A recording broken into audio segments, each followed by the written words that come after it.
Hello everyone, welcome to Inspire Classes. तो आज हमारा ये मोशन इन अ प्लेन वाले चैप्टर का लेक्चर नंबर 9 होने वाला है। लास्ट 8 लेक्चर जो हमारे अभी तक हुए हैं, उन 8 लेक्चर्स में हम लोगों ने वेक्टर कवर किया है। वेक्टर की सारी स्टोरी आप लोगों को उन 8 लेक्चर्स में मैंने सिखा दी थी। आज इस लेक्चर नंबर 9 से हम लोग शुरू करने वाले हैं अपनी प्रोजेक्टाइल मोशन को। तो ये भी एक 2 डायमेंशनल मोशन है, क्योंकि हम चैप्टर ही 2D वाला पढ़ रहे हैं, है ना। तो प्रोजेक्टाइल मोशन का ये लेक्चर नंबर 1 रहेगा। लगभग 5 से 6 लेक्चर प्रोजेक्टाइल मोशन के ऊपर मैं लूँगा, और सारी स्टोरी जितनी भी जाननी तुम्हें ज़रूरी है प्रोजेक्टाइल मोशन के बारे में, उसको मैं आपको कवर करा दूँगा। ठीक है, चलिए शुरू करते हैं क्लास। अब देखो, एक बड़ी अच्छी सी कोट लिखी हुई है आप लोगों के लिए, work hard in silence, let success make the noise.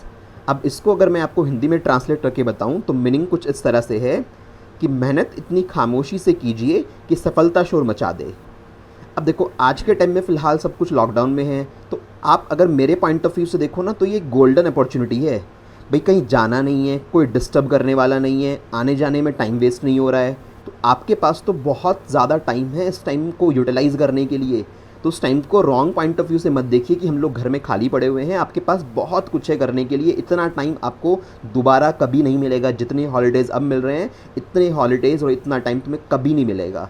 So it's better कि इस टाइम को आप प्रोडक्टिव वे में यूज़ करो, ना कि इस टाइम को आप सोने, खाने और टीवी देखने में वेस्ट कर रहे हो। जो बंदा ऐसा करेगा उसको बाद में फील होगा कि हाँ, वो इतना ज़्यादा टाइम हम लोगों को स्टार्टिंग में मिला था, हम लोगों ने वो सारा वेस्ट कर दिया।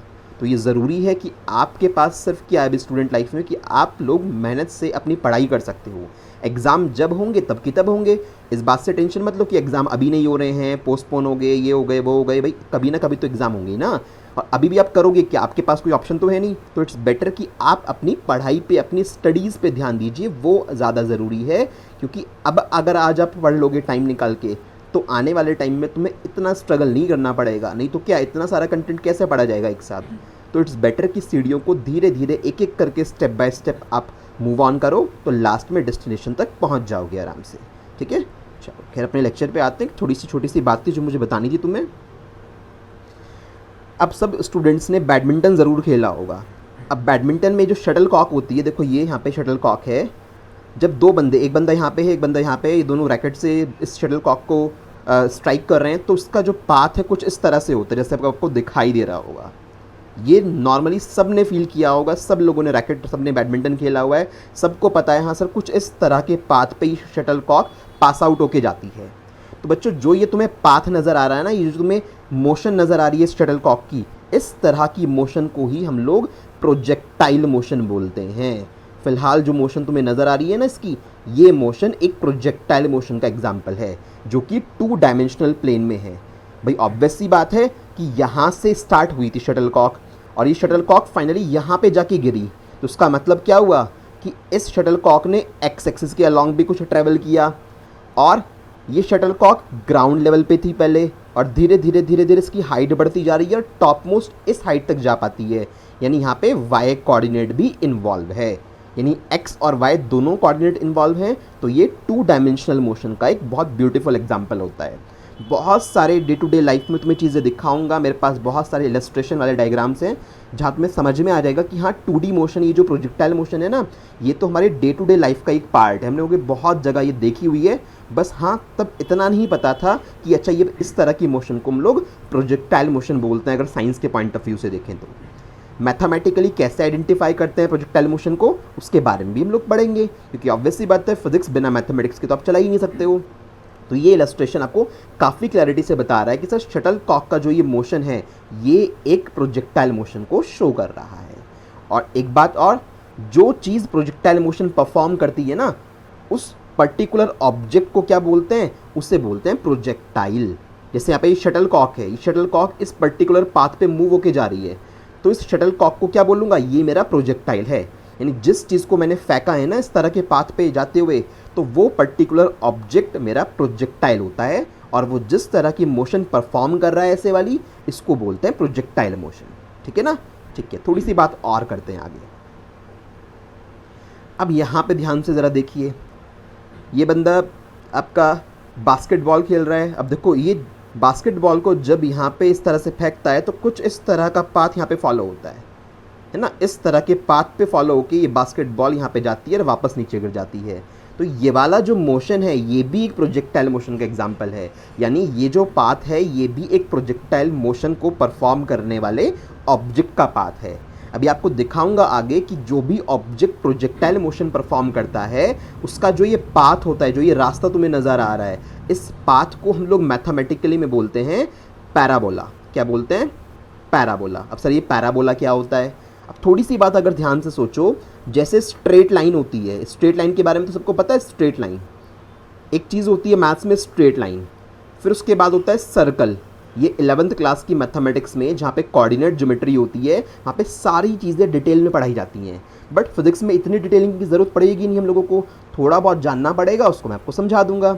तो स्ट्रेट लाइन होती है जैसे जैसे हमारा सर्कल होता है, उसी तरह से एक हमारे पास ज्योमेट्रिकल फिगर होती है जिसको क्या बोलते हैं? पैराबोला बोलते हैं। इसी तरह से हमारे पास होता है इलिप्स, मतलब एग शेप में, आपने ओवल शेप में चीज़ें देखी होंगी ना, ऐसे इसे इलिप्स बोलते हैं मैथ्स में। इसके अलावा होता है हाइपरबोला। तो ये सारे ज्योमेट्रिकल फिगर्स होती हैं जो आपको कोऑर्डिनेट ज्योमेट्री के अंदर, जो बच्चों के पास मैथमेटिक्स है वहाँ पे डिटेल में चैप्टर्स पढ़ने को मिलते हैं। तो वहाँ पे एक चैप्टर आता है पैराबोला। तो पैराबोला कुछ इस तरह का कर्वेचर पाथ होता है जो तुम्हें यहाँ नज़र भी आ रहा है। तो ये जो जिस पाथ पे ये बास्केटबॉल जा रही है ये एक पैराबोलिक पाथ है। तो प्रोजेक्टाइल मोशन करने वाला हर एक ऑब्जेक्ट पैराबोलिक पाथ को फॉलो करता है। इस बात को हम प्रूव भी करेंगे कि आपसे एक बड़ा फेमस सा क्वेश्चन पूछा जाता है कि prove that the projectile motion follows A parabolic path, कि प्रोजेक्टाइल मोशन में कोई ऑब्जेक्ट पैराबोलिक पाथ को फॉलो करता है। इस चीज़ को आपको मैथमेटिकली प्रूव करके भी दिखा दूंगा। अभी मेरी बात समझ में आती है कि भाई जिस ऑब्जेक्ट को तुमने फेंका वो ऑब्जेक्ट कहलाएगा प्रोजेक्टाइल। जिस तरह की वो मोशन, वो 2 डायमेंशनल मोशन परफॉर्म कर रहा है, उस मोशन को बोलेंगे प्रोजेक्टाइल मोशन। और जिस रास्ते पे होके वो ऑब्जेक्ट जाएगा उस पाथ का जो एक कर्वेचर है दैट इज कॉल्ड ट्रेजेक्टरी। जिस रास्ते को फॉलो करके जाता है ना कोई भी ऑब्जेक्ट, उस चीज़ को बोलते हैं उसका ट्रेजेक्टरी। ये वर्ड सब आगे आ जाएंगे, ठीक है। ट्रेजेक्टरी बोलते हैं, ट्रेजेक्टरी बोल लीजिए। और यू कैन से the path followed by the object. तो यहाँ पे ट्रेजेक्टरी कैसी है इस ऑब्जेक्ट की? सर पैराबोलिक नेचर की है, यहाँ पे एक पैराबोला परफॉर्म करता है, ठीक है। थोड़ी सी बातें, ये सब इलस्ट्रेशंस हैं, बहुत सही से चीज़ें समझ में आ जाएंगी क्योंकि ये सब बुक में नहीं होता। आप प्रोजेक्टाइल मोशन को अपनी बुक से पढ़ के देखिएगा। नई एक ऑब्वियस सी बात है कि नया है टॉपिक तो हमें एकदम से समझ में नहीं आता है, धीरे धीरे इस पर कंसंट्रेट करोगे तो सारी बातें ऐसे हो जाएंगी कि तो कुछ भी नहीं था, तो बहुत ही आसान सी चीज़ थी। अब देखो एक नॉर्मल स्टंट यहाँ से किया जा रहा है। ये जो बाइक वाला बंदा है इस तरह से यहाँ से बाइक को उछाल के लेके आता है और इस फॉर्मेट में यहाँ से स्टंट करते करते इस मिट्टी पे आके गिरता है। तो क्या इसका जो ये पाथ है ये भी पैराबोलिक पाथ है या नहीं है? इस तरह की मोशन परफॉर्म कर रहा है, ये इस तरह से जंप मार के जा रहा है इस ओरिएंटेशन में। तो हाँ, ये भी एक प्रोजेक्टाइल मोशन का एग्जाम्पल है। यहाँ पर ये जो स्टंट है ये एक बहुत क्रिस्टल क्लियर एग्जाम्पल है एक प्रोजेक्टाइल मोशन का। और जो ये बंदा है और ये जो ये बाइक है, जो ये ऑब्जेक्ट इस तरह का मोशन परफॉर्म कर रहा है, इसको मैं क्या बोलूँगा? ये मेरा प्रोजेक्टाइल है। This is our projectile. कि सर ये ऑब्जेक्ट हमारा क्या है? प्रोजेक्टाइल की तरह वर्क कर रहा है। और किस तरह का पाथ फॉलो होता है प्रोजेक्टाइल मोशन में? हमेशा चीज़ें किस पाथ पे चलती हैं? सर पैराबोलिक पाथ पे चलती हैं। इस बात को हम लोग प्रूव भी करेंगे, ठीक है। They always follow the parabolic path. क्या इलस्ट्रेशन समझ में आ रहे हैं? किस तरह का मोशन, इस तरह से कोई चीज़ घूमते हुए जाएगी तो वो पैराबोलिक मोशन परफॉर्म किया करती है, ठीक है। थोड़ी सी कहानी और बढ़ाते हैं आगे। आप देख लीजिए नेचर में भी कितने सारे एग्जाम्पल हम लोगों ने बनाए हैं। आपको लॉइन शेप में एक ऑब्जेक्ट नज़र आ रहा है यहाँ से, और यहाँ से जो ये वाटर बाहर निकल रहा है, वाटरफॉल, ये भी कैसा है? ये भी एक पैराबोलिक पाथ ही तो शो कर रहा है। देख लो इस तरह से यहाँ से ये निकल रहा है, नीचे जा रहा है। तो इस तरह का जो ये वाटरफॉल है, ये वाटरफॉल भी एक पैराबोलिक पाथ है, ठीक है। तो बहुत ईजीली हम लोगों ने इस चीज़ को समझ लिया, इलस्ट्रेट भी करा दिया आपको। काफ़ी सारे डायग्राम्स मैंने दिखाए हैं जिससे तुम्हें बिल्कुल क्लैरिटी हो सके कि हाँ किस तरह की मोशन हमारे पास प्रोजेक्टाइल मोशन होती है और वो प्रोजेक्टाइल मोशन किस तरह से पैराबोलिक पाथ को फॉलो करती है। तो ये इस तरह से वाटरफॉल का निकलना भी पैराबोलिक मोशन का ही एग्जाम्पल है, यू कैन से प्रोजेक्टाइल मोशन का एग्जाम्पल है। और पाथ कौन सा फॉलो होता है? पैराबोलिक पाथ फॉलो होता है, ठीक है। थोड़ी सी बात और करते हैं। अब थोड़ा सा थ्योरी वाले सेक्शन पे आए तो सर अब बताइए फाइनली प्रोजेक्टाइल मोशन को डिफाइन कैसे करेंगे? Now what is projectile motion? अब देखो कितना सिंपल सा एक डायग्राम है, इसको आप बनाओगे अपनी कॉपी में कि जब किसी ऑब्जेक्ट को हॉरिजॉन्टल से, यहाँ पे मेरा एक ऑब्जेक्ट था, जब किसी ऑब्जेक्ट को हॉरिजॉन्टल से किसी पर्टिकुलर एंगल पे, मैंने कितने एंगल पे यहाँ पे फेंका है, थीटा के एंगल पे इसको प्रोजेक्ट किया है किसी पर्टिकुलर इनिशियल वेलोसिटी से। मैंने यहाँ पे कोई ऑब्जेक्ट था, इस ऑब्जेक्ट को हॉरिजॉन्टल से थीटा एंगल बनाते हुए यू वेलोसिटी से ऊपर की तरफ फेंका है, और ये कुछ इस तरह का रास्ता फॉलो करते करते करते करते वापस ग्राउंड पे आके गिर जाएगा। तो क्या क्या नई नई चीज़ें निकाल सकते हैं, कुछ पैरामीटर होंगे जो हम यहाँ पे कैलकुलेट कर पाएंगे। जैसे कि यहाँ से हम लोगों ने इसको फेंका था और ऐसे जाके ये ग्राउंड पे यहाँ जाके गिरा, तो उसने हॉरिजॉन्टल डिस्टेंस कितनी कवर करी। तो कोई भी प्रोजेक्टाइल हॉरिजॉन्टल जितनी डिस्टेंस कवर करता है उसको हम बोलते हैं उसकी रेंज। यहाँ पे क्या वर्ड यूज़ होगा उसके लिए, हॉरिजॉन्टल रेंज। ठीक है, और अपनी इस पूरी जर्नी में वो मैक्सिमम कितनी हाइट पे जा पाया ग्राउंड से, उसको बोलेंगे maximum height attain by the projectile. मैं कैलकुलेट करवाऊंगा, सबके फॉर्मूले आएंगे यहाँ पे।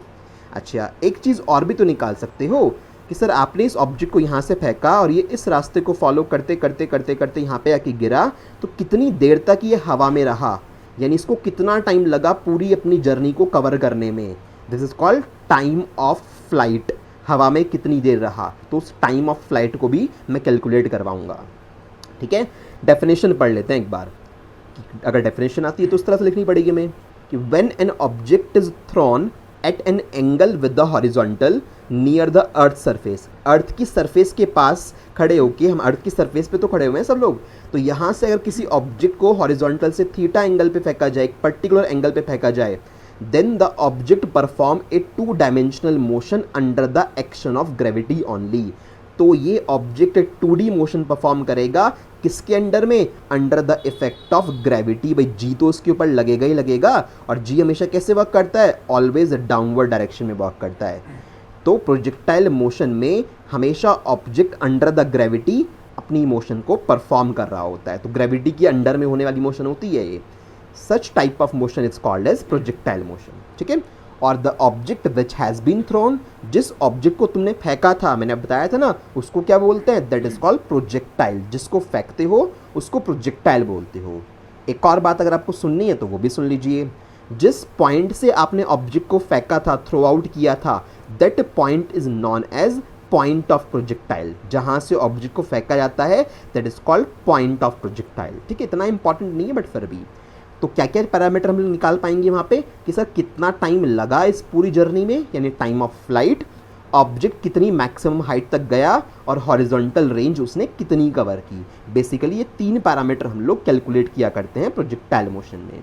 फिलहाल एक बात ध्यान देने वाली है कि ये प्रोजेक्टाइल मोशन ग्राउंड से ग्राउंड पे है, यानी यहाँ भी बंदा ग्राउंड पे खड़ा हुआ है जहाँ से फेंका है ऑब्जेक्ट को, और ये ऑब्जेक्ट फाइनली आके भी ग्राउंड पे ही गिरा है। Such type of projectile is known as ground to ground projectile.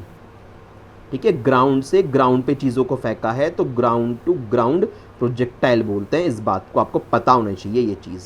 Sometimes क्या होता है कि ग्राउंड से आप नहीं फेंकते हो, मतलब बंदा किसी बिल्डिंग के ऊपर, सपोज करो कि हमारे पास कोई बिल्डिंग है यहाँ पे, इस बिल्डिंग के ऊपर एक बंदा यहाँ पे खड़ा हुआ है ना, और ये बंदा यहाँ से किसी ऑब्जेक्ट को यूँ फेंकेगा ऐसे, तो ये वाला ऑब्जेक्ट, ये वाला जो मोशन है तो प्रोजेक्टाइल मोशन, बट ये ग्राउंड टू ग्राउंड प्रोजेक्टाइल नहीं है। यहाँ पे एक बिल्डिंग के किसी टावर के ऊपर खड़े होकर आपने ऑब्जेक्ट को फेंका है, तो किसी हाइट से बाद में फाइनली ऑब्जेक्ट ग्राउंड पे आ रहा है, तो वहाँ पे डायरेक्ट फॉर्मूले अप्लाई नहीं होते हैं। ये हमें पता होना चाहिए। बच्चे इसमें अक्सर ये गलती करते हैं, उनको फार्मूले जितने भी डेराइव कराए जाएंगे वो ग्राउंड टू ग्राउंड प्रोजेक्टाइल के कराए जाएंगे, और वो क्या करते हैं, उठा के वही फार्मूले को इन पे चिपका देते हैं और सारे आंसर गलत आते हैं। भाई मेरे को एक बात तो बताओ, आपने जो फार्मूला डेराइव किए हैं वो फार्मूले ग्राउंड टू ग्राउंड प्रोजेक्टाइल के लिए है, तो क्या ये जो क्वेश्चन है, ये जो मैंने तुम्हें समझाया है कि ग्राउंड टू ग्राउंड प्रोजेक्टाइल है ना, बिल्डिंग के ऊपर टावर के ऊपर खड़े होकर चीज़ों को फेंक रहे हो तुम, तो ये ग्राउंड टू ग्राउंड क्या है, कहाँ है, ये तो एक हाइट के ऊपर खड़े होके ग्राउंड की तरफ फेंकी हैं चीज़ें आप लोगों ने, या उल्टा कर लीजिए, ग्राउंड पे खड़े होके आप नीचे से ऊपर की तरफ फेंक लीजिए। क्या ग्राउंड टू ग्राउंड प्रोजेक्टाइल है? नहीं है, तो डायरेक्ट फॉर्मूले भी अप्लाई नहीं होंगे यहाँ पे हम लोगों को बेसिक अपनी इक्वेशन ऑफ मोशन ही लगानी होती हैं, जो आपने 3 इक्वेशन ऑफ मोशन पढ़ी थी जो गैलीलियो नाम के साइंटिस्ट ने प्रपोज कराई थी। ठीक है, वो मैं बता चुका हूँ तुम्हें ऑलरेडी काइनेमेटिक्स 1D के अंदर। तो मेरी इतनी बात समझ में आ रही है, बहुत बारीकी से सारी बात समझा रहा हूँ, बहुत ध्यान से समझते हैं ना। प्रोजेक्टाइल मोशन बहुत ईजी है अगर इसको ठीक से कोई पढ़ाए तो, अदरवाइज कॉम्प्लिकेसी बढ़ जाती है और बच्चे कंफ्यूज हो जाते हैं। मेन वही बात है कि हर चीज़ में क्रिस्टल क्लैरिटी होनी चाहिए, हमें हर बात का हमें आंसर पता होना चाहिए जो भी हमें जानना ज़रूरी है तब उस तक। ठीक है, चलो एग्जाम्पल्स देख लीजिए। प्रोजेक्टाइल मोशन के एग्जाम्पल जस्टिफाई करने को आज मैं बता चुका हूँ वैसे तो बहुत सारा। ये आपको एक फाउंटेन नज़र आ रहा है, फाउंटेन देखो ये इस तरह का जो मोशन है क्या है, यहाँ पे बहुत सारे प्रोजेक्टाइल मोशन परफॉर्म हो रहे हैं नहीं हो रहे हैं। तो वाटर फाउंटेन भी इसका एग्जाम्पल होता है। A bullet fired from a gun, suppose gun से एक बुलेट को फायर किया गया है, तो वहाँ से अगर मैं इसको अपने व्यू में बनाऊँ तो यहाँ से अगर फायरिंग की गई है तो ये बुलेट कुछ इस तरह से ऐसे मोशन करते हुए आएगी। यहाँ से आप लोगों ने बुलेट को फायर किया तो कुछ ऐसे मोशन करते हुए किसी ऑब्जेक्ट पे टकराएगी ये, तो ये भी क्या होती है इसकी, ये भी एक प्रोजेक्टाइल मोशन की तरह काम करती है। एक जेट प्लेन से आपने ऊपर से बॉम्ब गिरा दिया, सपोज यहाँ पे तुम्हारा जेट प्लेन था, एक पर्टिकुलर हाइट पे था, यहाँ से बॉम्ब को ड्रॉप किया गया और जेट प्लेन तो अभी भी मूविंग होगा, तो वो बॉम्ब कुछ इस तरह का पाथ ट्रैवल करते हुए ग्राउंड पे स्ट्राइक करेगा। कोई मिसाइल छोड़ी गई या कुछ भी छोड़ी गई तो ये भी कैसा पाथ है, पैराबोलिक पाथ है। तो किस तरह की मोशन का एग्जांपल हुआ, प्रोजेक्टाइल मोशन का एग्जांपल हुआ। तो एक कॉमन से प्रोजेक्टाइल मोशन के मैंने 2-3 एग्जांपल्स यहाँ पे लिखे हुए हैं और कोशिश करिए कि डायग्राम से तुम्हें इलस्ट्रेशन में ज़्यादा से ज़्यादा दिखा सकूँ। ठीक है, इतनी बात समझ में आ रही है। ठीक है, प्रोजेक्टाइल मोशन के बारे में बहुत बेसिक सी अभी ABCD समझ ली, थोड़ा सा डायग्रामेटिकली विजुअलाइज कर लिया चीज़ों को, क्योंकि ऐसी चीज़ें जो डायग्राम में देखते हैं वो ज़्यादा टाइम तक याद रहती है हम लोगों को। एक और चीज़ देख लीजिए, इसको आप लिखोगे, नोट बना के लिख लेना आप अपनी नोटबुक में, इस चीज़ को नोट बना के लिख लीजिएगा। देखो आपको यहाँ से किसी चीज़ से शूट किया गया होगा, ये चीज़ ऐसे पाथ फॉलो करते करते ये बॉल ऐसे आ रही है, बहुत सारी बॉल नहीं है, ये एक ही बॉल का मोशन दिखाया हुआ है इस तरह से। कैसा पाथ है, पैराबोलिक पाथ है। कैसी मोशन बोलोगे सर, प्रोजेक्टाइल मोशन है। तो the path that the projectile follows is a parabola. हमेशा प्रोजेक्टाइल मोशन में जो पाथ फॉलो होता है वो पैराबोलिक पाथ होता है, याद रखिएगा। और जो पाथ फॉलो करते हैं उस पाथ का दूसरा ऑल्टरनेटिव नेम क्या होता है, ट्रेजेक्टरी होता है। अक्सर ये वर्ड आपको स्टैंडर्ड बुक्स में देखने को मिलेगा कि ट्रेजेक्टरी बता दो। ट्रेजेक्टरी का मतलब वो आपसे ये चाहते हैं कि किस रास्ते को फॉलो करके वो चीज़ जाएगी। तो ये जो रास्ता है ना, ये जो पाथ है पूरा का पूरा, this path is known as trajectory. और ये किस शेप का होता है, मैथमेटिक्स के पॉइंट ऑफ व्यू से बात करें तो सर पैराबोलिक शेप का होता है। Now how to identify a parabola, we will discuss it later. ये कैसे पता लगेगा कि पैराबोला क्या होता है, किस तरह की मैथमेटिकल इक्वेशन होती है पैराबोला की, मैं आपको सिखा दूंगा आराम से, कोई इशू नहीं है उसमें। ठीक है, चलो थोड़ी सी कहानी आगे बढ़ाते हैं। अब एक कैनन वाला एग्जांपल देखो, ये कैनन है, कैनन मतलब तोप है ना, सबको पता है। यहाँ पे हमारा टारगेट है। अब कैनन से देखो एक गोला फायर होगा, ध्यान से देखते रहिएगा। कैनन से कोई चीज़ फायर हो रही है, बिल्कुल आपको 3 डायमेंशन में ये इलस्ट्रेशन नज़र आ रहा है कि सर हाँ, कैनन एक ऑब्जेक्ट है, यहाँ से एक प्रोजेक्टाइल, ये जो गोला है ये निकल के यहाँ पे ऐसे रास्ते पे ट्रेवल करके इस टारगेट को हिट करता है। कैसा पाथ है, पैराबोलिक पाथ है। किस तरह की मोशन हुई, ऑब्वियस सी बात है प्रोजेक्टाइल मोशन हुई। तो मोशन इस तरह का एग्जाम्पल जो होगा ये भी प्रोजेक्टाइल मोशन का एग्जाम्पल कहलाएगा। क्या क्या चीज़ें निकाल सकते हैं, यहाँ से हम लोगों ने इस चीज़ को छोड़ा गोले को, और ये यहाँ से इस डिस्टेंस पे जाके गिरा, तो हॉरिजॉन्टल रेंज निकाल सकते हैं। इसके अलावा और क्या हो सकता है सर, मैक्सिमम कितनी हाइट ट्रेवल करी है इसने, लगभग मैक्सिमम इतनी हाइट ट्रेवल करी है, तो हम लोग HB कैलकुलेट कर पाएंगे। इसके अलावा ये कितनी देर हवा में रहा, ये कितनी देर हवा में रहा, उसे टाइम ऑफ फ्लाइट बोलते हैं, मैं उसको भी यहाँ पे आसानी से कैलकुलेट कर पाऊंगा। तो मेरी बात समझ में आ रही है। सारे इलस्ट्रेशन देखो बहुत क्लैरिटी से क्लियर कराने की कोशिश कर रहा हूँ कि हाँ प्रोजेक्टाइल मोशन किस तरह का होता है। तो देख लीजिए, ऐसा नहीं है, ऑनलाइन मोड में भी अगर आप पढ़ोगे कि सर हम ऑनलाइन मोड के थ्रू पढ़ रहे हैं, बहुत कुछ ऐसा है जो आपको एक्स्ट्रा जानने को मिलेगा जो ऑफलाइन मोड में दिखाना पॉसिबल नहीं होता है। तो इतना कुछ तुम्हें अगर ध्यान से सुनोगे समझोगे तो सब कुछ समझ में आएगा, everything would be crystal clear. बल्कि बहुत सारा कंटेंट एक्स्ट्रा है जो ऑनलाइन मोड में करा पाना पॉसिबल हो पाता है, ऑफलाइन मोड में कराएंगे तो टाइम कंज्यूमिंग होता है। भाई ऑफलाइन मोड में क्या है, मैं पहले क्वेश्चन को सॉल्व करके आपको बोर्ड पे दिखा रहा हूँ, उसके बाद आप नोट करोगे उसे, तो डबल टाइम कंज्यूम होता है। यहाँ पे क्या है, यहाँ पे अभी आपको नोट तो नहीं करना है, मैंने रिकॉर्ड कर दिया है पूरा का पूरा वीडियो, मैं आपको पढ़ा रहा हूँ अभी। फिलहाल आप आराम से देखिए, 2 बार 4 बार 10 बार जितनी बार समझ नहीं आए रिपीट करके देखिए, और अपने रिलैक्सेशन के अकॉर्डिंग, अपने टाइम के अकॉर्डिंग आप आराम से बैठ के नोट्स बनाइए। आपके पास सफिशिएंट टाइम भी होगा नोट्स बनाने के लिए, कोई जल्दबाजी भी नहीं होगी, कुछ छूटेगा भी नहीं। नहीं तो कई बार क्या होता है, बोर्ड पे से बच्चे समटाइम्स राइटिंग का कोई इशू होता है तो लिखा कुछ और होता है और नोट कुछ और कर लेते हैं। अब यहाँ पे तो शायद ऐसा नहीं होगा, यहाँ पे तो सब कुछ तुम्हारे सामने है, पीडीएफ फॉर्मेट पे तुम्हारे पास डेटा अवेलेबल रहता है, वीडियो तुम्हारे पास अवेलेबल है, तो और क्या चाहिए इस बढ़िया। ठीक है, तो ये सारी चीज़ें हम लोगों ने अभी देख ली। तो बहुत सारा आज इलस्ट्रेशन मुझे कराना था। आगे आने वाले जो लेक्चर्स होंगे ना उसमें आप मैथमेटिकल डेटा देखोगे, क्योंकि सारा कुछ मैथमेटिकल हैंडल कर रहे होंगे हम लोग। फिलहाल जितना भी मेरे को विजुलाइज करवाना था वो मैंने तुम्हें आज इस लेक्चर में करा दिया है। ठीक है, तो बहुत कुछ हम लोगों ने देख लिया इसमें। तो सर रेंज निकाल सकते हैं, हॉरिजॉन्टल रेंज, मैक्सिमम हाइट निकाल सकते हैं, टाइम ऑफ फ्लाइट निकाल सकते हैं। तो ठीक है भाई, निकाल लो एक एक करके, उसको कैलकुलेट करेंगे। उससे पहले एक चीज़ और देखो, now method to analyse the projectile motion. Sir projectile motion को कैसे एनालाइज कर सकते हैं? देखो बहुत सिंपल वे बता रहा हूँ। जो प्रोजेक्टाइल मोशन है ये एक 2 डायमेंशनल मोशन है, यस और नो? हाँ, एक 2D मोशन का एग्जाम्पल है। इसको 2D मोशन को हम लोग 2 अलग अलग डायमेंशन में तोड़ सकते हैं। भाई एक 2 डायमेंशनल मोशन को आप एक्स एक्सिस के अलॉन्ग ब्रेक कर लो, वाई के अलॉन्ग ब्रेक कर लो, तो एक 2D मोशन को 2 1D मोशन में हम लोगों ने डिस्ट्रीब्यूट कर लिया। बात तो वही की वही है। हम लोग यहाँ पे क्या करेंगे, हम लोग एक्स एक्सिस के अलॉन्ग अलग पैरामीटर तोड़ लेंगे, वाई एक्सिस के अलॉन्ग अलग पैरामीटर तोड़ लेंगे। तो यानी इस 2 डायमेंशनल मोशन को हम लोगों ने 2 1D वाली मोशन में डिस्ट्रीब्यूट कर दिया। अब देखना क्या किया है, डायग्राम ये हमारे पास से बनाएंगे आप लोग। यहाँ से हम लोगों ने थीटा एंगल पे u इनिशियल वेलोसिटी से प्रोजेक्टाइल को फेंका था, जिसकी वजह से ये ऐसा पाथ फॉलो करते करते यूं घूम के यहाँ पे स्ट्राइक हो जाएगी। मैंने क्या करा, मुझे पता है अच्छे से, मैं कंपोनेंट इसके 2 ड्रॉ कर सकता हूँ। यहाँ पे मेरे पास थीटा एंगल है तो इसके अलॉन्ग मैंने क्या करा, u cos थीटा। मैं बहुत अच्छे से सिखा चुका हूँ कंपोनेंट ब्रेक करने। इस u का थीटा के अलॉन्ग कंपोनेंट क्या आया, u cos थीटा। यहाँ पे कंपोनेंट क्या आया, u sin थीटा। ये x एक्सिस के अलॉन्ग कंपोनेंट था इसलिए मैंने इसको ux लिख लिया, यानी ux है u cos थीटा, और ये y एक्सिस के अलॉन्ग है तो uy u sin थीटा हो गया। यानी इस वेलोसिटी के 2 फैक्टर हो गए, कोई इशू तो नहीं है।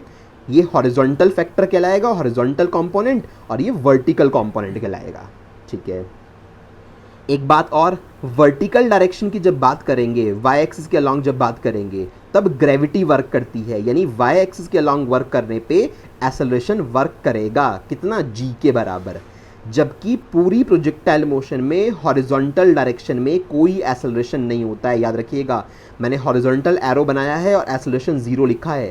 प्रोजेक्टाइल मोशन में, मैं अगेन रिपीट कर रहा हूँ, प्रोजेक्टाइल मोशन में हॉरिजॉन्टल डायरेक्शन में कोई भी एक्सेलरेशन नहीं होता है। इसका मतलब हॉरिजॉन्टल वेलोसिटी का जो ये कंपोनेंट है ना, मतलब ये जो ux वाला कंपोनेंट है u cos थीटा, ये कभी भी पूरी एंटायर प्रोजेक्टाइल मोशन में चेंज नहीं होगा। भाई जब एक्सेलरेशन नहीं है तो उसका मतलब वेलोसिटी में कोई चेंज नहीं होगा। वेलोसिटी का चेंज 0 है तभी तो एक्सेलरेशन हमारे पास 0 आएगा। तो यानी u cos थीटा वाला कंपोनेंट हमेशा यही रहेगा, जबकि u sin थीटा वाला कंपोनेंट चेंज होगा। क्यों? आपकी y एक्सिस के अलॉन्ग तो ग्रेविटी वर्क करेगी ना, जैसे जैसे बॉल ऊपर जाएगी वैसे वैसे ग्रेविटी की वजह से उसकी जो वर्टिकल वेलोसिटी है वो घटती जाएगी। ठीक है, इसको दिखाऊंगा आगे, अभी फिलहाल टेंशन ना लो। ये डायग्राम हमारे पास है, x और y एक्सिस के अलॉन्ग बात करते हैं।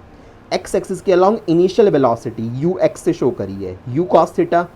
y एक्सिस के अलॉन्ग uy को क्या लिखा, u sin थीटा। क्लियर दिखाया हुआ है, बहुत इजी है।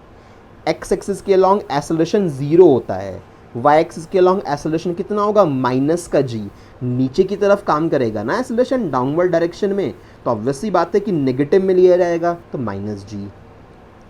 अब अगर x एक्सिस के अलॉन्ग में इक्वेशन ऑफ मोशन लगाऊं, s is equal to u t plus half a t square, तो हाफ ए टी स्क्वायर का a तो गायब हो जाएगा, भाई एक्सेलरेशन तो 0 है, तो s is equal to u t. भाई प्लस का हाफ ए टी स्क्वायर समझ रहे हो ना, भाई अगर यहाँ पे ये लिखा होता plus half a t square तो ये तो वैसे भी 0 हो जाता, क्योंकि यहाँ पे a आ रहा है और a तो 0 है, तो इसलिए सिर्फ इतना सा पार्ट बचेगा। यानी सिंपल बात ये हुई कि distance is equal to speed into time.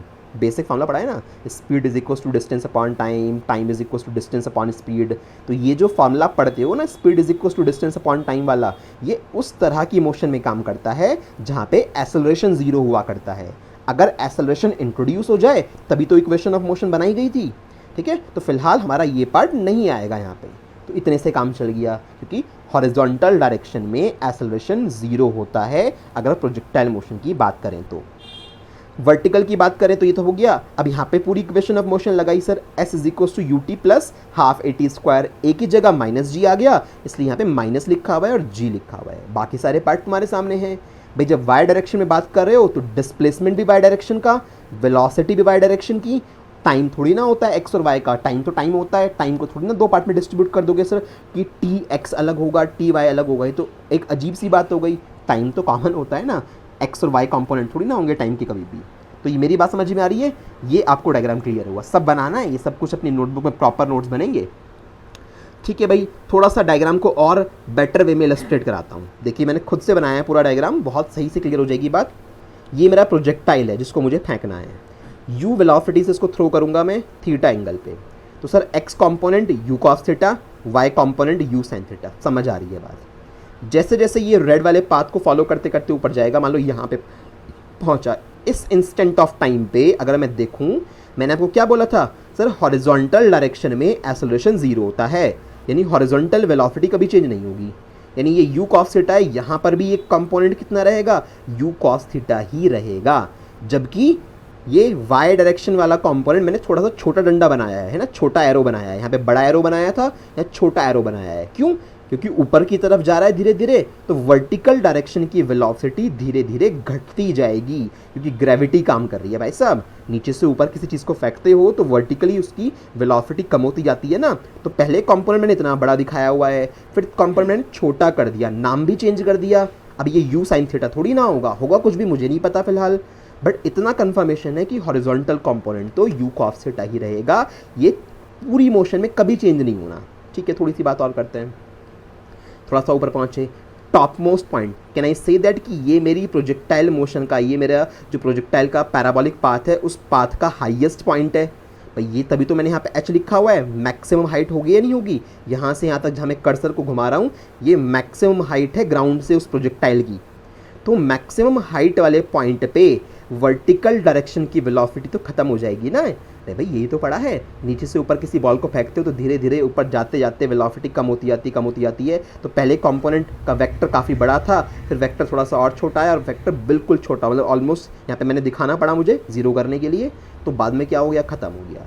यानी टॉप मोस्ट पॉइंट पे वर्टिकल डायरेक्शन में कोई वेलोसिटी नहीं होती है प्रोजेक्टाइल में, सिर्फ और सिर्फ सारी वेलोसिटी कहाँ होती है, हॉरिजॉन्टल डायरेक्शन में होती है। ठीक है, इसका मैग्नीट्यूड ये सब बराबर आएगा, कभी भी हॉरिजॉन्टल कंपोनेंट चेंज नहीं हो सकता। ठीक है, अब इस पॉइंट के बाद कहानी फिर से चेंज होनी स्टार्ट होगी भाई। ऊपर जाते जाते पहले तो वर्टिकल वाला कंपोनेंट डिक्रीज होना शुरू हुआ, फिर ये धीरे धीरे नीचे आते आते अभी कंपोनेंट वापस इंक्रीज होना स्टार्ट होगा, क्योंकि अब ग्रेविटी उसे सपोर्ट करेगी, नीचे की तरफ आ रहे हैं ऐसे आ रहे हैं। इस पॉइंट पर अगर देखा जाए, मैंने हॉरिजॉन्टल कंपोनेंट तो वही बनाया है पुराने वाला, वर्टिकल कंपोनेंट अब की बार कैसे काम कर रहा है, नीचे की तरफ काम कर रहा है ना, अब नीचे की तरफ। तो इनका रिजल्टेंट वापस यू है, ऐसे करते करते नीचे आते गए, इस पॉइंट पे आके वापस ग्राउंड पे स्ट्राइक कर जाएगा। और बच्चों एक बात ध्यान से देख सुनिएगा कि अगर आप ग्राउंड टू ग्राउंड प्रोजेक्टाइल की बात कर रहे हो ना, तो उस सिचुएशन में अगर आपने इसको थीटा एंगल पे फेंका था, तो ये ग्राउंड पे जब आके स्ट्राइक करेगा तब भी थीटा एंगल पे करेगा, सिमेट्री फॉलो होती है। ग्राउंड टू ग्राउंड प्रोजेक्टाइल की बात कर रहा हूँ, बस ध्यान रखना। अगर प्रोजेक्टाइल किसी हाइट पे, लाइक बिल्डिंग पे खड़े हो कि आपने यहाँ से कोई चीज़ यूँ फेंकी है, तो इस पॉइंट की बात करो तब कुछ फॉलो नहीं है, तब तो आपको सिंपल अपने इक्वेशन ऑफ मोशन लगानी पड़ेगी। But ground to ground projectile की बात कर रहा हूँ, तो जितने एंगल से फेंका था ऑब्जेक्ट को, ऑब्जेक्ट उतने ही एंगल थीटा पे आके ग्राउंड को स्ट्राइक करेगा। तो इसका हॉरिजॉन्टल कंपोनेंट वही यू कॉस थीटा, और वर्टिकल कंपोनेंट बिल्कुल वही यू साइन थीटा, बिल्कुल कॉपी पेस्ट है, देख लीजिए बिल्कुल कॉपी पेस्ट है दोनों के दोनों कंपोनेंट। बात समझ में आ रही है? ठीक है, इसको मत लिखना चाहिए, यू की ज़रूरत नहीं है, इसको नेगलेक्ट कर देना अब, क्योंकि मैंने कहीं पर भी रिजल्टेंट बीच में नहीं दिखाया, तो इस यू को मत लिखिएगा। बात क्लियर हो गई? और पैरामीटर देखो क्या दिखा रखे हैं, यहाँ से फेंका था, इस रास्ते को ट्रेवल करते करते करते करते यहाँ पे आके गिरा, तो कितना हॉरिजॉन्टल कवर किया, आर कवर किया। इसको बोलते हैं हॉरिजॉन्टल रेंज, इसको बोलते हैं मैक्सिमम हाइट, और जितना टाइम लगेगा उसको क्या बोलते हैं, टाइम ऑफ फ्लाइट। तो क्या ये डायग्राम प्रॉपर वे में, छोटा सा डायग्राम मत बनाना, आधा पेज लेके अच्छे से कंप्लीट प्रॉपर वे में एक बड़ा सा डायग्राम बनाइएगा, ताकि आपको ये क्लैरिटी रहे कि प्रोजेक्टाइल मोशन में पैरामीटर किस तरह से बदल रहे होते हैं। ठीक है, ठीक है, थोड़ी सी बात और आगे बढ़ाते हैं। एक छोटा सा क्वेश्चन है, at what point in its trajectory does a projectile have its minimum speed and maximum speed, किस पॉइंट पे प्रोजेक्टाइल की स्पीड मिनिमम होगी, किस पे मैक्सिमम होगी। अब देखो मिनिमम स्पीड तो टॉप मोस्ट पॉइंट पे होगी ना, क्योंकि दो कंपोनेंट में से बेचारा एक तो खत्म ही हो गया, सिर्फ एक ही कंपोनेंट बचा। जब अकेला कंपोनेंट बचा तो वैल्यू थोड़ी सी कम आएगी ना, तो इसका मतलब ये हुआ कि यहाँ पे अगर टॉप मोस्ट पॉइंट की बात करें प्रोजेक्टाइल मोशन में तो उसकी स्पीड मिनिमम होगी, सिर्फ और सिर्फ किस डायरेक्शन में बची, हॉरिजॉन्टल डायरेक्शन में बची। ठीक है, तो फर्स्ट वाले पार्ट का आंसर मैं लिख देता हूँ। फर्स्ट वाले पार्ट का आंसर क्या लिखोगे, at the highest point, at the highest point of projectile motion, at the highest point of projectile motion the object would have minimum speed। ठीक है भाई, हाईएस्ट पॉइंट पे ऑब्जेक्ट की स्पीड मिनिमम होगी, ये बात समझ में आ गई। अब बात आती है कि मैक्सिमम स्पीड कहाँ पे होगी, तो भैया मैक्सिमम स्पीड तो कहाँ पे हो सकती है, देख लो स्टार्टिंग और एंडिंग पॉइंट पे तो होगी। क्योंकि भाई देखो इस जगह पे अगर बात करूं तो यहाँ पे ये कंपोनेंट तो ठीक ठाक है, इसको तो किसी ने डिस्टर्ब नहीं किया, बट ऊपर वाला कंपोनेंट तो कम हो गया ना ग्रेविटी की वजह से, ये स्पीड तो थोड़ी सी कम हो जाएगी, तो दोनों का रिजल्टेंट पहले जितना तो आनेगा नहीं, थोड़ा सा कम आएगा। यानी यहाँ पे जो रिजल्टेंट आएगा वो यू जितना नहीं आएगा, यू से थोड़ा सा कम आएगा, क्योंकि वर्टिकल कंपोनेंट डिक्रीज हो गया ग्रेविटी की वजह से। यहाँ पे बात कर लो, ये कंपोनेंट तो एवरेज है, इसमें तो कुछ नहीं होता, ये कंपोनेंट अभी तो कम है ना, तो यहाँ पर भी आपके पास जो वैल्यू आएगी रिजल्टेंट वो यू के जितना नहीं आनेगा। बट यहाँ पे अगर बात करूँ तो यहाँ पे ये दोनों कंपोनेंट बिल्कुल सेम टू सेम है, you cos theta you sine theta, तो रिजल्टेंट जितना पहले था उतना ही आएगा। यानी अगर ग्राउंड टू ग्राउंड प्रोजेक्टाइल की बात कर रहे हैं तो स्टार्टिंग इनिशियल पॉइंट पे और फाइनल पॉइंट पे जो वेलोसिटी होगी वो मैक्सिमम होगी, और किसके इक्वल होगी, यू के इक्वल होगी। बाकी जर्नी के किसी भी पॉइंट पे देख लो, पूरी जर्नी में आपको वेलोसिटी कम ही मिलेगी पहले के कंपैरिजन में, और सबसे कम तो टॉप मोस्ट पॉइंट पे मिलती है। तो मैक्सिमम स्पीड की बात करें तो क्या होगा, at the initial and final points of projectile motion के इनिशियल और फाइनल पॉइंट पे प्रोजेक्टाइल, या जिसे आप ऑब्जेक्ट भी बोल सकते हो, projectile would have maximum speed. तो ये बात क्लियर हो गई, मैक्सिमम स्पीड कहाँ पे होगी, तो स्टार्टिंग वाले पॉइंट पे जब आपने छोड़ा है प्रोजेक्टाइल को उस जगह मैक्सिमम होगी, और जब वो वापस आके ग्राउंड पे टकराएगा वहाँ पर मैक्सिमम होगी। मिनिमम कहाँ पे होगी, टॉप मोस्ट पॉइंट पे, क्योंकि हाईएस्ट पॉइंट पे हमें याद रखना है वर्टिकल कंपोनेंट खत्म हो जाता है, सिर्फ हॉरिजॉन्टल कंपोनेंट बचता है। ठीक है बच्चों, चलिए एक छोटा सा क्वेश्चन था ये। अब एक छोटा सा ये पार्ट है कि कुछ अजम्पशंस होती हैं जो हम प्रोजेक्टाइल मोशन को कि फॉर्मूलों को डिज़ाइन करते हुए उसके क्वेश्चन सॉल्व करते हुए हम लोग अज्यूम करते हैं। तो ये अजम्पशंस भी आपसे काफ़ी बार पूछ ली जाती हैं कि क्या क्या चीज़ें हमने अज्यूम की हैं प्रोजेक्टाइल मोशन को डिस्कस करने के लिए। पहला जो अजम्पशन है वो है air resistance is assumed to be zero. हम ये मान के चल रहे हैं कि एयर के रेजिस्टेंस का हमारे प्रोजेक्टाइल पे कोई इफेक्ट नहीं पड़ेगा। जनरली ये तो होता है भाई, हवा बहुत तेज़ थोड़ी ना चल रही है, कोई स्टॉर्म थोड़ी ना आ रहा है कि सर स्टॉर्म आ रहा है कि हवा इतनी तेज़ चल रही होगी कि उसकी वजह से प्रोजेक्टाइल का पाथ डिस्टर्ब हो जाएगा, नहीं ना। तो एयर के रेजिस्टेंस को ऑलमोस्ट नेग्लिजिबल माना जा सकता है। इसके अलावा the value of g remains constant during the entire projectile motion. अब आप लोगों ने 9th क्लास में पढ़ा होगा कि अर्थ की सरफेस से, कि सर हमारी ये अर्थ है, अर्थ की सरफेस से अगर कुछ हाइट पे जाते हैं h हाइट पे तो जी की वैल्यू जो है डिक्रीज़ होती है। और सर जब आप प्रोजेक्टाइल मोशन की बात कर रहे हो तब यहाँ से चीज़ों को यहाँ फेंक रहे हो, तो उसका मतलब अगर यहाँ पे वैल्यू g है तो इस जगह पे तो वैल्यू g डैश होनी चाहिए ना, क्योंकि आप ग्राउंड से कुछ हाइट पे आ गए। बच्चों को ये डाउट होता है कि सर हाइट पे आ गए ग्राउंड से तो g की वैल्यू चेंज हो जानी चाहिए, g की वैल्यू g डैश आनी चाहिए, सेम g की वैल्यू क्यों लेके चलते हैं। भाई मुझे एक बात बताओ कि आपके पास जो ये आपने फार्मूला पढ़ा था, ये कॉन्सेप्ट पढ़ा था 9th क्लास में, यहाँ पे आपने देखा था कि हाइट के साथ g डिक्रीज़ होता है, बिल्कुल डिक्रीज़ होता है। बट जी की वैल्यू जो डिक्रीज होती है ना वो तब इफेक्टिव फील होगी जब आप थाउजेंड्स ऑफ किलोमीटर में बात कर रहे हो। लाइक आप अर्थ की सरफेस से 1500 किलोमीटर ऊपर चले गए, तब नजर आएगा कि हाँ जी डिक्रीज हो गया है ना। अदरवाइज हम प्रोजेक्टाइल मोशन के क्वेश्चन में तो 100 मीटर की बात कर रहे हैं, 500 मीटर की बात कर रहे हैं, या ज़्यादा से ज़्यादा 1000 मीटर ऊपर की बात कर रहे हैं। इतनी सी ऊंचाई पे जाने पे जी की वैल्यू में कोई खास चेंज नहीं आता। कम तो होगी वैल्यू, मानता हूँ, बहुत मामूली से कम होगी, और इतनी छोटी वैल्यू के कम होने से हमें कोई फ़र्क नहीं पड़ेगा, क्योंकि प्रोजेक्टाइल मोशन में हम लोग 100, 500, 1000 मीटर के अंदर तक तो बात कर रहे होते हैं, इससे ऊपर बात ही नहीं करेंगे हम लोग।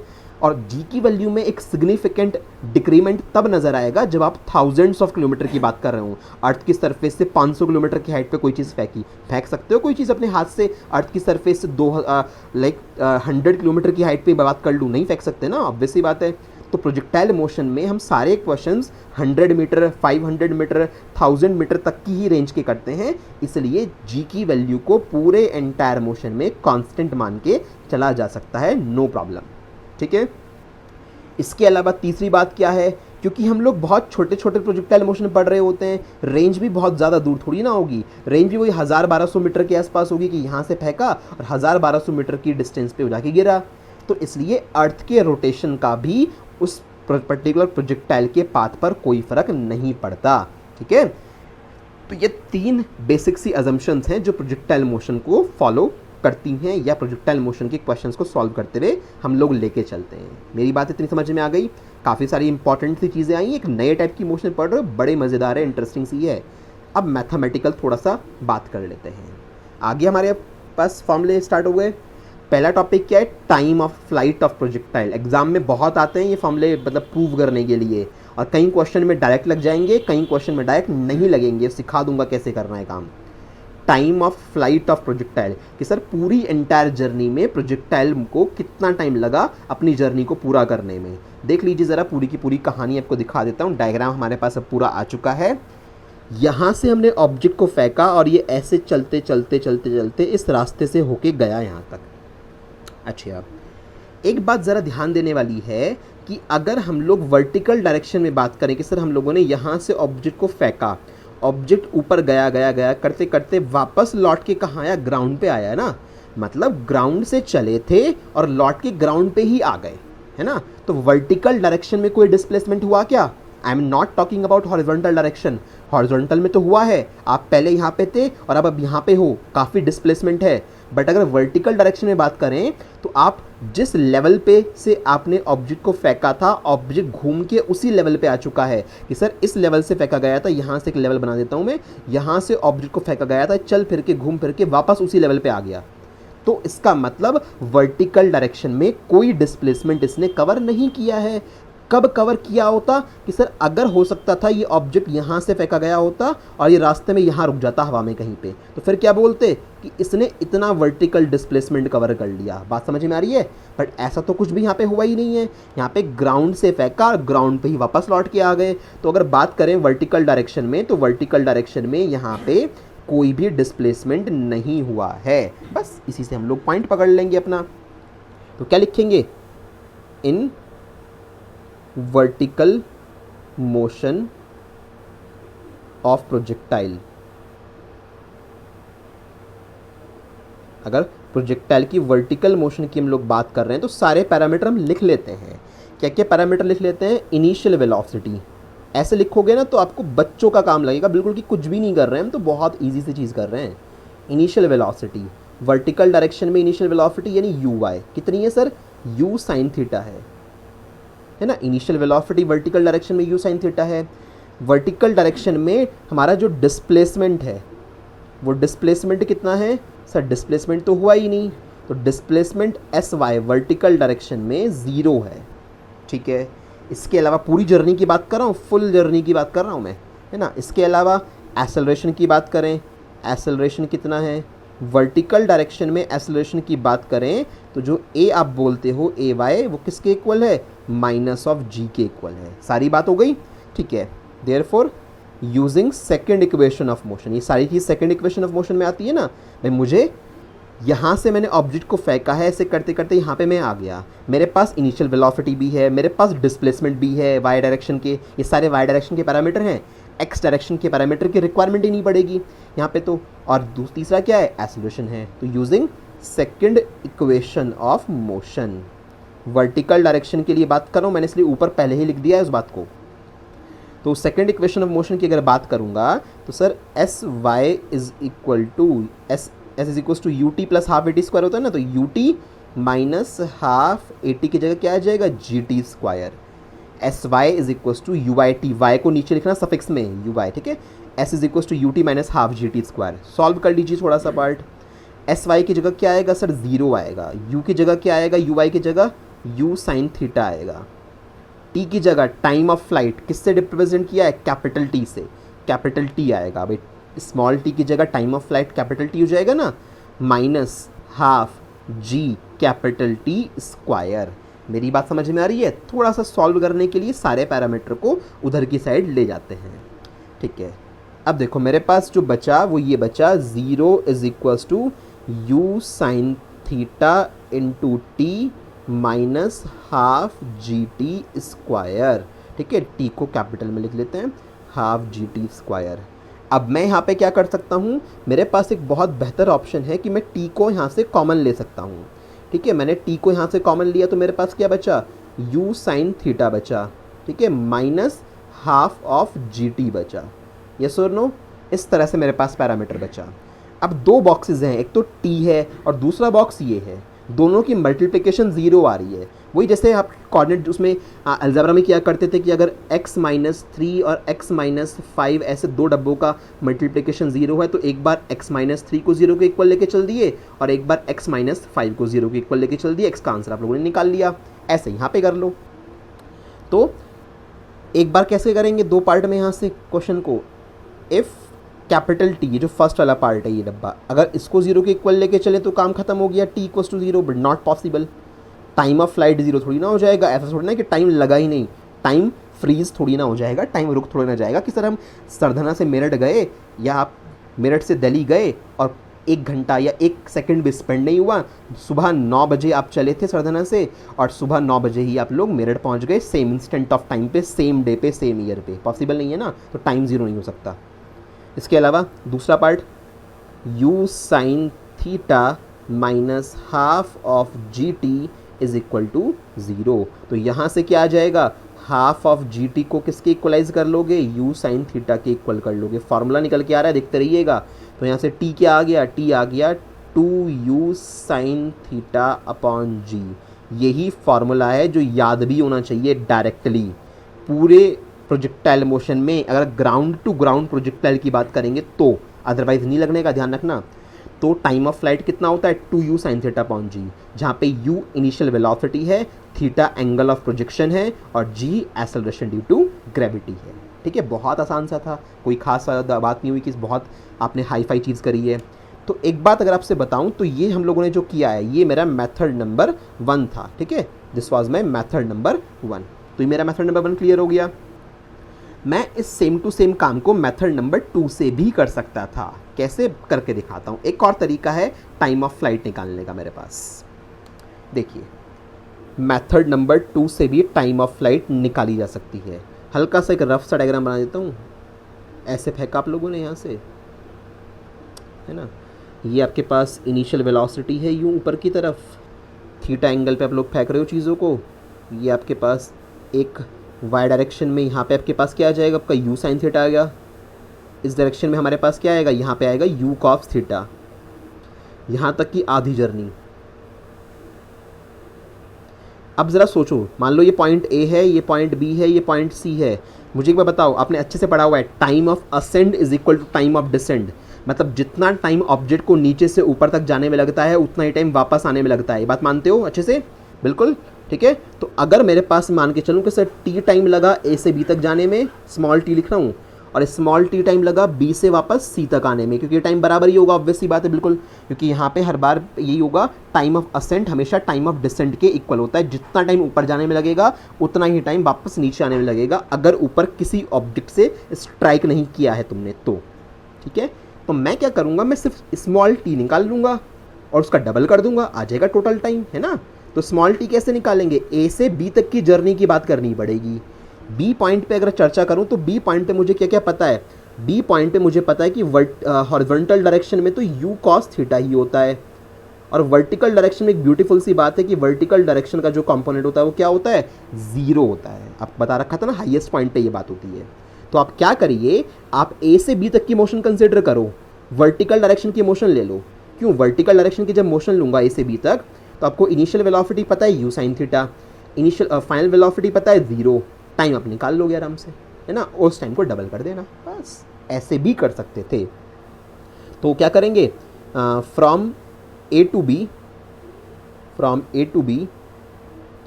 Bye taking the vertical motion of projectile, ठीक है। ए से बी तक हम लोगों ने प्रोजेक्टाइल की वर्टिकल मोशन को ट्रीट किया है। ए से बी तक की बात कर रहा हूँ सर, ए से बी तक की बात में मैं सारे पैरामीटर लिख लेता हूँ ताकि मुझे आगे कभी कन्फ्यूजन ना हो। इनिशियल वेलोसिटी, ठीक है, इनिशियल वेलोसिटी इसको मैं यू वाई मानता था, यू वाई कितना है, यू साइन थीटा है इनिशियली मेरे पास। फाइनल वेलोसिटी भी पता है मुझे पॉइंट बी पे, फाइनल वेलोसिटी कितनी पता है पॉइंट बी के ऊपर, वी वाई मान लीजिए, कितनी है पॉइंट बी पे फाइनल वेलोसिटी, 0 है। भाई वर्टिकल डायरेक्शन की बात कर रहे हो तो आपको बस वर्टिकल से लेना देना है, ये यू साइन थीटा और वर्टिकल में यहाँ पे कितनी होती है, 0 होती है। एक्सेलरेशन की बात करें, वर्टिकल डायरेक्शन की बात कर रहे हैं आप, वर्टिकल डायरेक्शन में आपका जो एक्सेलरेशन होता है ए वाई किसके इक्वल होता है, माइनस ऑफ जी के इक्वल होता है। आप क्या ढूंढ रहे हो, आप टाइम ढूंढ रहे हो, टाइम स्मॉल टी ढूंढ रहे हो, ए से बी तक जाने में लगा टाइम। ये सारे पैरामीटर कौन सी इक्वेशन में आते हैं, फर्स्ट में ही आ जाएंगे, बहुत सिंपल है।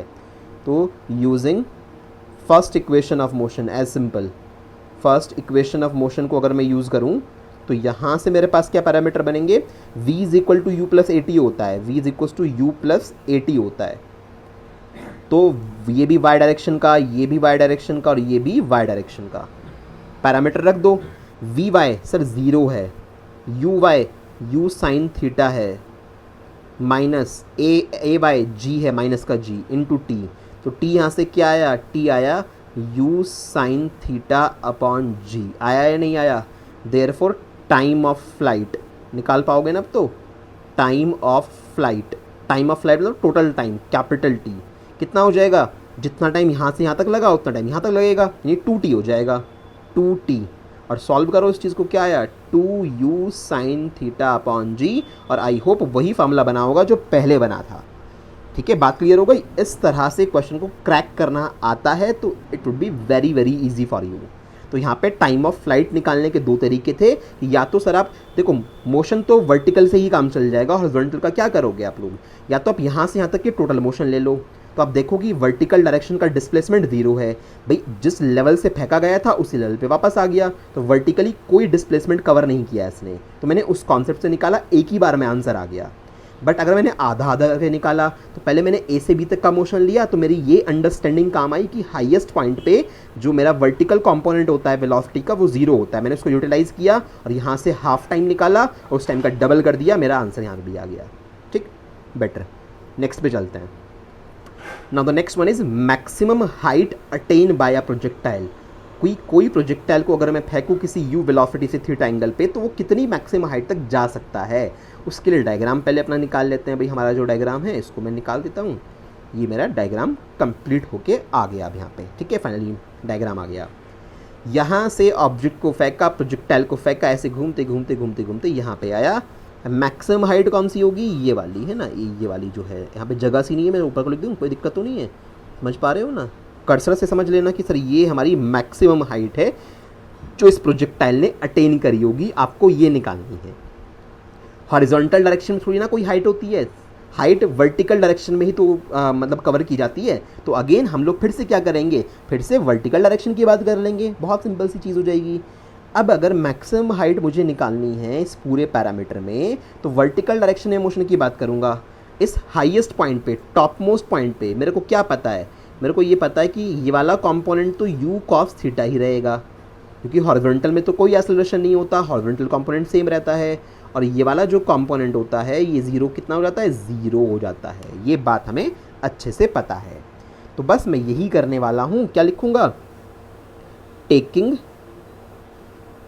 Motion in vertical direction, taking motion in vertical direction. कहाँ से कहाँ तक नाम लिखना पड़ेगा भाई, कहाँ से कहाँ तक मोशन ले रहे हो।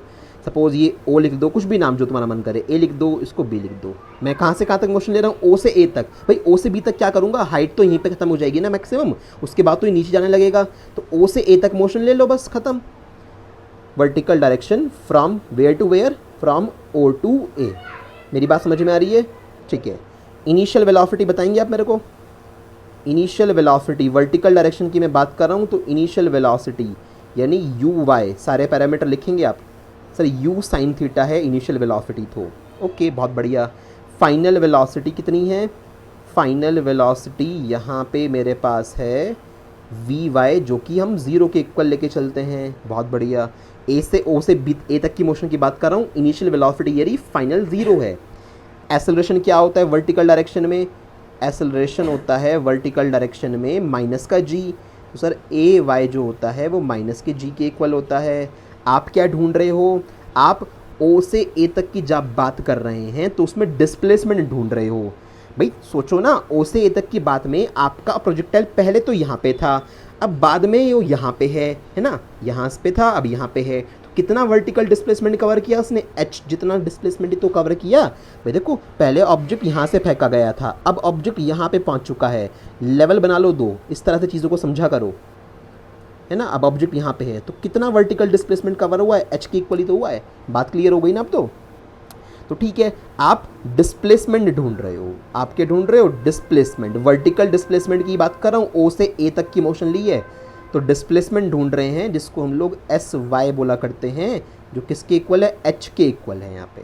तो ये सारे पैरामीटर किस में आते हैं? टाइम नहीं आया है इसमें, यानी ये तीनों चारों पैरामीटर किस में आएंगे? थर्ड इक्वेशन ऑफ मोशन में आएंगे। बस यही तो खेल है सारा। तो using third equation of motion, parameter लिखने से ये फ़ायदा हो जाता है कि हमें पता लग जाएगा कि कौन सी इक्वेशन हमें यूज़ करनी है यहाँ पे। थर्ड इक्वेशन ऑफ मोशन क्या है हमारे पास? थर्ड इक्वेशन ऑफ मोशन हमारे पास होती है v square is equal to u square plus 2as। तो ये भी वाई डायरेक्शन का, ये भी वाई डायरेक्शन का, ये भी वाई डायरेक्शन और ये भी वाई डायरेक्शन। सारे पैरामीटर लिख लो, ठीक है भाई। एक एक करके लिख लेते हैं, नेक्स्ट वाले पेज पे चलते हैं। तो वी वाई है 0, तो 0 का square is equal to u y है यू साइन थीटा, तो यू साइन थीटा का स्क्वायर, ठीक है, प्लस 2as, तो माइनस 2 ए वाई की जगह क्या आ जाएगा? माइनस का जी हो गया। एस की जगह क्या आ जाएगा? एच आ जाएगा। तो 2gh इज इक्वल टू क्या हो गया? You square sine square theta.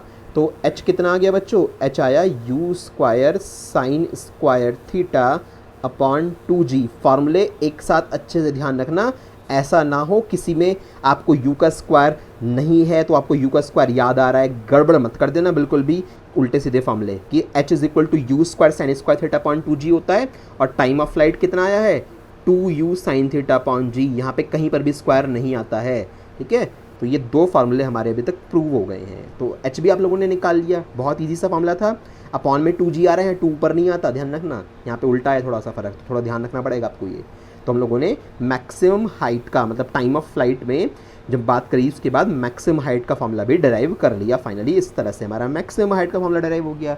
Derivation बहुत ईजी से हैं, just have a look. Diagram बहुत अच्छे से बना के आना चाहिए आप लोगों को, और उसके बाद ये पैरामीटर लिखने आने चाहिए। सिर्फ इक्वेशन ऑफ मोशन ही तो लगा रहे हैं, मतलब इस 2D मोशन को हम लोगों ने एक 1D मोशन में, 2 1D मोशन में तोड़ लिया, एक्स एक्सिस के अलॉन्ग और वाई के अलॉन्ग। हमारा काम होते जा रहा है लगातार। नेक्स्ट लास्ट फार्मूला होगा मोस्ट प्रोबेबली हमारा अब horizontal range of the projectile. Projectile की हॉरिजॉन्टल रेंज कैसे निकालेंगे? डायग्राम बना लेते हैं पहले। भाई देखो हमारा डायग्राम आ जाएगा, ये हमारा फिर से डायग्राम आ गया। डायग्राम हर बार अलग बनाना है, ध्यान रखिएगा, हर फॉर्मूले में अलग डायग्राम बनेगा। तो डायग्राम अब हमने यहाँ बना लिया क्योंकि हर चीज़ चेंज हो रही है। ये हॉरिजॉन्टल रेंज होती है जो हमें अब कैलकुलेट करनी है। यहाँ से फेंका और यहाँ पे आके फाइनली ऑब्जेक्ट गिर गया, तो ये तो बहुत आसान है भाई। हॉरिजॉन्टल रेंज है यानी हॉरिजॉन्टल डिस्टेंस है एक तरह की, तो इसके लिए क्या करेंगे? हॉरिजॉन्टल डायरेक्शन में हम लोग बात करेंगे मोशन की, ठीक है। तो हम लोग क्या करने वाले हैं? Taking the motion of projectile, taking the motion of projectile along horizontal direction, ठीक है। हॉरिजॉन्टल डायरेक्शन की हम लोग बात कर रहे होंगे यहाँ पे, तो अलॉन्ग हॉरिजॉन्टल डायरेक्शन हम लोग इसकी बात कर रहे हैं। जो हॉरिजॉन्टल डायरेक्शन की बात करेंगे तो एक्सेलरेशन तो यहाँ पे है ही नहीं हॉरिजॉन्टल में, एक्स तो 0 ही है, सिंपल क्या लगा सकता हूँ, सिंपल ये लगा सकते हैं कि sir distance is equal to speed into time. समझ में आ रही है बात, distance is equal to speed into time. Acceleration तो है ही नहीं ना, तो बस खत्म, speed distance is equal to speed into time हो जाएगा। ठीक है, डिस्टेंस कितनी है, रेंज के इक्वल है, आर के इक्वल है। स्पीड मेरे पास कितनी है, स्पीड हॉरिजॉन्टल डायरेक्शन की मैं बात कर रहा हूँ, यानी यू एक्स वाली स्पीड लिखूंगा, है ना। टाइम कितना है, टाइम तो टाइम होता है, टोटल टाइम। यहाँ पे ऑब्जेक्ट था, अब यहाँ पे है, तो गया तो इस रास्ते से था, टाइम तो पूरा ही काउंट होगा, टोटल कैपिटल टी वाला, तो टाइम तो वही काउंट होगा पुराने वाला। R is equal to u x की जगह यू कॉस थीटा, टी की जगह 2u sine theta upon g. Formula derive कर चुके थे ना, अब डायरेक्टली यूटिलाइज कर लो। ठीक है, थोड़ा सा क्वेश्चन को और आगे बढ़ाते हैं, इतना हमारे पास आ चुका। तो r इज इक्वल टू क्या क्या है हमारे पास सर, एक तो हमारे पास u कॉस थीटा है, एक हमारे पास यहाँ पे u साइन थीटा है और g है। मैं क्या करूँगा, यहाँ पे u स्क्वायर को एक साथ लिख लेता हूँ। देखो फॉर्मेट चेंज कर रहा हूँ, u स्क्वायर को लिखा मैंने, 2 साइन थीटा कॉस थीटा को एक जगह लिखा, और अपॉन में g मेरा चल रहा है, ये मेरा चल रहा है। अब एक ट्रिग्नोमेट्री का फॉर्मूला यहाँ पे लगेगा। 11th क्लास में ट्रिग्नोमेट्री का एक बहुत बेसिक फॉर्मूला पढ़ाया जाता है, साइन 2a का।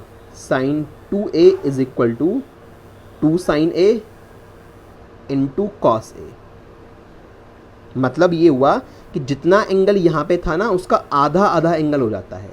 तो अगर 2 लिखा हुआ है, साइन लिखा हुआ है, कॉस लिखा हुआ है, तो उसको आप बंद करके वापस लिख सकते हो। जैसे यहाँ पे 2 लिखा हुआ है, साइन थीटा कॉस थीटा, तो ये बंद करके क्या हो जाएगा, साइन 2 थीटा। समझ आई बात। तो r is equal to u square sine 2 theta. देख लीजिए, अगर साइन 2 थीटा को ब्रेक करते तो वापस ये तो आता 2 साइन थीटा कॉस थीटा। तो ट्रिग्नोमेट्री का फॉर्मूला यूज हुआ, तो ये पूरा पोर्शन बंद होकर ऐसे बन गया, और अपॉन में कितना आया, अपॉन में मेरे पास g आया। तो मेरा ये रेंज निकालने का फॉर्मूला हो गया। टोटल तीनों फॉर्मूले तुम्हारे सामने फिर से अगर मैं लिख के दिखाऊं तो भाई साहब ये हैं। टाइम ऑफ फ्लाइट जो आया था वो आया था 2u साइन थीटा अपॉन जी। जैसे मुझे याद है ऐसे आपको भी याद होने चाहिए। एक ये आया था हाइट का फॉर्मूला, मैक्सिमम हाइट का फॉर्मूला आया था you square sine square theta upon 2g। ये हम लोगों ने ड्राइव कर लिया। इसके बाद अभी अभी रेंज का आपके ऊपर लिखा हुआ है यू स्क्वायर साइन 2 थीटा। थोड़ा स्पेशल है, साइन के पास डबल एंगल आता है 2 थीटा अपॉन जी। थोड़ा ऐसे याद रखना, यहाँ पे बच्चों को अक्सर गलती होती है, अपॉन में 2g याद आता है। ऐसे याद रख लेना, 2 ऊपर आ चुका ना साइन के पास तो नीचे नहीं आएगा। हर जगह यही है, अगर 2 ऊपर आ चुका है तो नीचे नहीं आएगा, अगर 2 ऊपर नहीं आया था तो नीचे आएगा, है ना। इससे कन्फ्यूज़न, ये डाउट नहीं रहेगा कि कहाँ पे 2g आएगा अपॉन में, कहाँ पे नहीं आएगा। अगर न्यूमरेटर में 2 आ चुका है तो नीचे मत लिखना डिनोमिनेटर में, अगर न्यूमरेटर में 2 नहीं आया है तो नीचे लिखना। ये इससे थोड़ा सा छोटी सी ट्रिक है जिससे हल्का सा आइडिया आप ले सकते हो। तो मैंने आपको आज सब कुछ समझा दिया, सारे फार्मूले वगैरह कंप्लीट हो गए हम लोगों के। एक छोटा सा क्वेश्चन ये इसलिए लिया है क्योंकि ये बहुत ज़रूरी है इस चीज़ को समझना, क्योंकि होता यही है फार्मूले पढ़ लेते हैं और बच्चे उठा के प्रोजेक्टाइल का कोई भी क्वेश्चन दिखा उसमें फार्मूले लगा देंगे। भैया फार्मूले आपको ये पता होने ज़रूरी हैं कि आपने जो फार्मूला पढ़ा है वो लगेगा किस सिचुएशन में। कहीं पर भी ऐसा नहीं है प्रोजेक्टाइल मोशन देखी हर जगह फार्मूला लगा दिया ना, ऐसा नहीं होता। तो इसलिए ये क्वेश्चन लिया है मैंने। Under what conditions the formula of range, time of flight, maximum height can be applied directly in case of A projectile motion. ये तीनों फार्मूले जो आपको पढ़ाए गए हैं ये डायरेक्टली किस केस में लग सकते हैं प्रोजेक्टाइल मोशन के। तो आंसर देखिएगा, ये कॉन्सेप्चुअली बहुत इंपॉर्टेंट क्वेश्चन है, बच्चों को नहीं पता होता। उन्होंने कहा अच्छा प्रोजेक्टाइल मोशन है, अब कोई क्वेश्चन आए कैसा भी आए, उठा के टाइम ऑफ फ्लाइट पूछा है निकाल दिया उसी फार्मूले को लगा के, उन्होंने हाइट पूछी है लगा दिया फार्मूला, सारे आंसर गलत आएंगे। ध्यान रखना, ज़रूरी है कि अगर आपने गलत जगह पे लगाया तो आंसर गलत आना है, सही जगह पे लगाओगे तो आंसर आपका बिल्कुल परफेक्ट बैठेगा उस सिचुएशन में। तो क्या लिखूँ मैं, कब ऐसा होता है, कब ये तीनों फार्मूले डायरेक्टली काम आएंगे, जब ग्राउंड टू ग्राउंड प्रोजेक्टाइल की बात कर रहे हो। ठीक है, द फॉर्मूले ऑफ कौन कौन से, रेंज का, हाइट का एंड टाइम ऑफ फ्लाइट का are directly applicable only in case of ground to ground projectile. ध्यान रखिएगा, ग्राउंड से ग्राउंड पे प्रोजेक्टाइल है अगर तो काम करेगा, ground to ground projectile motion. ठीक है ना। अगर ये है तो काम करेगा, अदरवाइज़ अगर ग्राउंड से किसी पहाड़ के ऊपर चीज़ फेंकी है आपने, आप किसी बिल्डिंग के ऊपर खड़े हो, नीचे आपका कोई फ्रेंड खड़ा हुआ, आपने वहाँ से कैच फेंका किसी को, आप अपने मल्टी स्टोरी बिल्डिंग में सपोज़ आप 10th फ्लोर पे रहते हो, 10th फ्लोर में विंडो खोल के तुमने नीचे कोई चीज़ डाल दी, वहाँ से फेंकी सामने की तरफ, तो उन सब केस में ये फॉर्मूले डायरेक्ट काम नहीं आएंगे। तो अदरवाइज़ क्या करेंगे, otherwise we have to apply, we have to use, you can say, equations of motion, equations of motion according to the situation, according to the respective situation, कि जो भी जैसी भी सिचुएशन होगी उस सिचुएशन के अकॉर्डिंग फिर हम लोगों को क्या अप्लाई करना पड़ेगा, इक्वेशन ऑफ मोशन लगाना पड़ेगा फिर। तो काफ़ी बार आप देखोगे कि आपके फॉर्मूले काम नहीं आएंगे, हम लोग बेसिक से वही तीनों इक्वेशन ऑफ मोशन में से जो काम के लगेगी उसको उठा के चल रहे होंगे। बट अगर ग्राउंड टू ग्राउंड प्रोजेक्टाइल की बात है तो हाँ, मेरे पास पावर है कि मैं RHOT के फॉर्मूले लगा सकता हूँ। तो एक तो ये डायरेक्ट भी कभी कभार लग जाते हैं, इसलिए इंपॉर्टेंट है, और दूसरी बात ये भैया डिराइव करने को आते हैं आपके एग्जाम में, है ना। कई क्वेश्चन दिखाऊंगा तो मैं, एक तो ये ऑलरेडी डेरिवेशन हो चुके कि आपसे पूछ लिया कि derive the formula of time of flight of the projectile, तो आपके पास डेरिवेशन होना चाहिए, ऐसी R का ऐसी H का, ठीक है। तो ये बातें जो आज आपको पढ़ाई है उनको बहुत सही से समझ लेना। लेक्चर आई थिंक काफ़ी बड़ा हो गया होगा, बहुत कुछ क्लियर करा दिया। पहली क्लास थी, पहली क्लास में तुमने इतना कुछ जान लिया, तो आगे आते आते तुम इतना कुछ पढ़ लोगे प्रोजेक्टाइल में कि हाँ बोलोगे सब कुछ आ गया। अब तो प्रोजेक्टाइल में ऐसा कुछ नहीं है जो नहीं आएगा। एक डाउट और, एक बात और हाँ रह गई, सुनो, अगर आपके यहाँ पे इंक्लाइंड प्लेन का प्रोजेक्टाइल का क्वेश्चन तुम्हें दिखे कहीं पे, इंक्लाइंड प्लेन प्रोजेक्टाइल, तो भैया वो आपके सिलेबस में नहीं है, वो सिर्फ और सिर्फ या तो नीट में या जेई में आता है, वो आपके CBSE के पॉइंट ऑफ व्यू से 11th के सिलेबस में नहीं है, इसलिए मैं उसको नहीं पढ़ाऊंगा। वहाँ पे ऐसा होता है कुछ कि ऐसा मेरे पास यहाँ पे है, ये मेरे पास एक इंक्लाइंड प्लेन है यूँ, और मैं यहाँ पे नीचे खड़ा हूँ इस जगह पे, यहाँ से मैं पत्थर को फेंकता हूँ इस तरह से, है ना। अब ये सारा मोशन जो है ना ग्राउंड टू ग्राउंड पे नहीं हो रहा ना, ये इंक्लाइंड तिरछे प्लेन पे हो रहा है, जो यहाँ से थीटा के एंगल पे प्लेन है, इस पे ये सारा काम हो रहा है, तो उसके सारे फॉर्मूले चेंज होते हैं, बहुत कुछ यहाँ पे फ़र्क पड़ता है अलग अलग। तो ये वाला मोशन हम लोगों को कॉम्पिटिशन के पॉइंट ऑफ व्यू से जो बच्चे प्रिपरेशन करेंगे वो अपना बुक से पढ़ सकते हैं, अदरवाइज़ ये 11th के सिलेबस के पॉइंट ऑफ व्यू से नहीं है। भाई देखो, मैं तो फिलहाल आपको इस पॉइंट ऑफ व्यू में 11th का पढ़ा रहा हूँ ना, तो ये है कि सारा कुछ अगर मैं आपको एग्जामिनेशन पॉइंट ऑफ व्यू से, आपके लाइक कॉम्पिटिटिव एग्जामिनेशन के पॉइंट ऑफ व्यू से पढ़ाऊंगा तो आपका सिलेबस ही पूरा नहीं हो पाएगा, और हर बच्चा कंपटीशन एग्जाम देगा भी नहीं। तो इसलिए मैं ये वाले प्रोजेक्टाइल आपको नहीं पढ़ा रहा हूँ, इसलिए मैंने आपको पहले बताया। इंक्लाइंड प्रोजेक्टाइल के अलावा बाकी जितना भी प्रोजेक्टाइल में है सिलेबस में आपको सारा कुछ कवर कराया जाएगा, ठीक है।